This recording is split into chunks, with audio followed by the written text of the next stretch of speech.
Selamat pagi Bu Desi. Ya, Pak Beni, sesuai dengan informasi yang kami terima ini bahwa Badan POM sudah berhasil mengamankan serta memusnahkan produk-produk ilegal. Bagaimana di Kabupaten Ende? Apakah ditemukan juga produk-produk ilegal tersebut? Boleh disampaikan kepada kami apa saja yang ditemukan dan bagaimana kondisinya sampai dengan pagi ini, Pak Beni? Baik, terima kasih. Baik, secara garis besar intinya pertemuan kita terkait intensifikasi pengawasan pangan jelang Natal dan Tahun Baru ini bisa dibilang turun ya semuanya. Jadi secara nasional kita semuanya angkanya turun sekitar 5%. Tetapi secara untuk temuan di ND, Lagipio dan Ngada itu kita juga secara garis besar juga mengalami penurunan. Jadi untuk di Kabupaten ND dari 9 sarana yang kita periksa semuanya adalah memenuhi ketentuan. Dan untuk di Kabupaten Ngada dari 10 sarana yang kita periksa kesemuanya juga memenuhi ketentuan, dan temuan hanya kita temukan di Kabupaten Nagekio, yaitu terdapat 4 sarana yang tidak memenuhi ketentuan,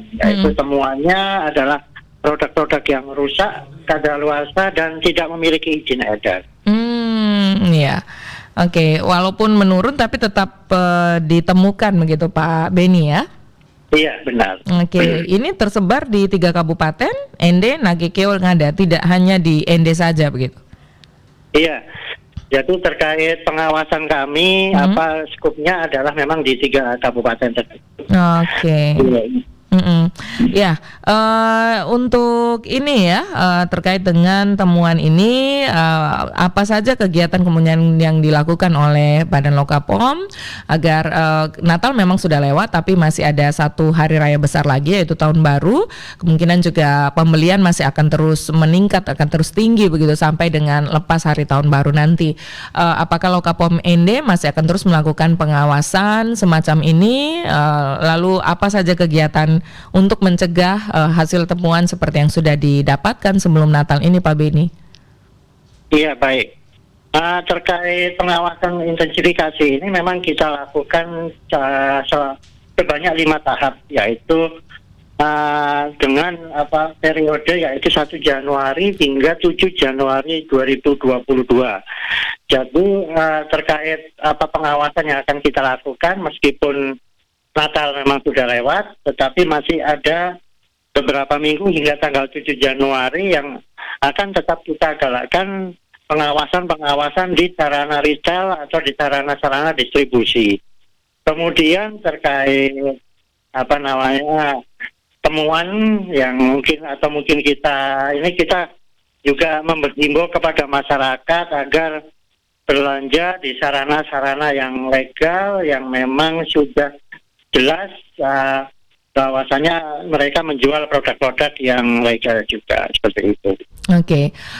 Pak Beni, terkait dengan informasi yang kami dapatkan bahwa ada 800-an juta produk ilegal yang dimusnahkan. Ini boleh dikonfirmasi Pak, apakah ini jumlah harga barang yang dimusnahkan? Apakah itu hanya untuk 3 wilayah kabupaten ini atau memang data secara nasional 800 jutaan ini, Pak Beni? Iya, 800 juta tersebut merupakan data secara nasional, Bu ya. Jadi di 73 UPT, unit pelaksana teknis yang ada di seluruh Indonesia. Jadi dari seluruh Indonesia, dari 40 Lokapom ini dan 33 balai dan balai besar POM di seluruh Indonesia yang melakukan identifikasi yang serupa. Iya.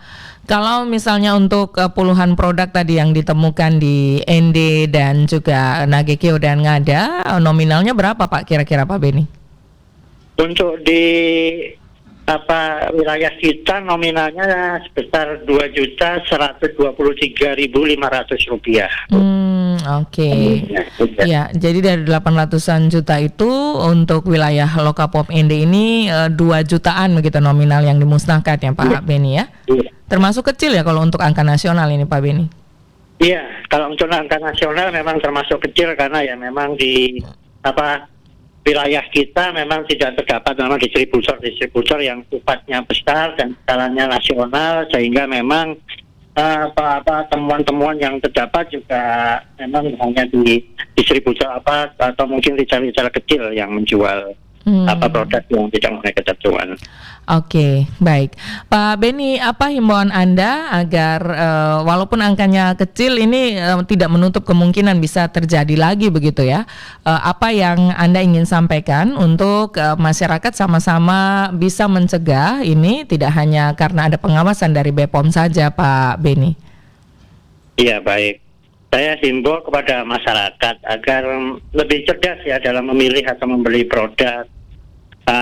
Kepada masyarakat juga kita ada namanya checklist, yaitu untuk sebelum masyarakat membeli atau berbelanja lebih baiknya melakukan checklist, yaitu cek kemasan, cek label, cek izin edar, dan cek kadaluarsa. Apabila keempat cek tersebut sudah dilaksanakan, bisa dibilang masyarakat sudah melakukan filtering atau saringan awal untuk memperoleh produk yang berkualitas. Baik, Pak Beni, terima kasih. Mudah-mudahan masyarakat juga semakin cerdas ya, kita semua ya sebagai konsumen ini semakin cerdas sehingga bila perlu nanti ke depannya ini akan semakin kecil lagi, semakin turun lagi angka barang-barang ilegal yang dimusnahkan begitu Pak Beni ya. Oke, amin ya. Semoga makin kesadaran masyarakat semoga semakin meningkat. Baik, terima kasih Pak Beni untuk waktunya bersama RRI pagi ini Pak Beni. Selamat beraktivitas kembali. Ya, terima kasih, sama-sama. Selamat pagi. Kepala Lokapom ND Beni Hendrawan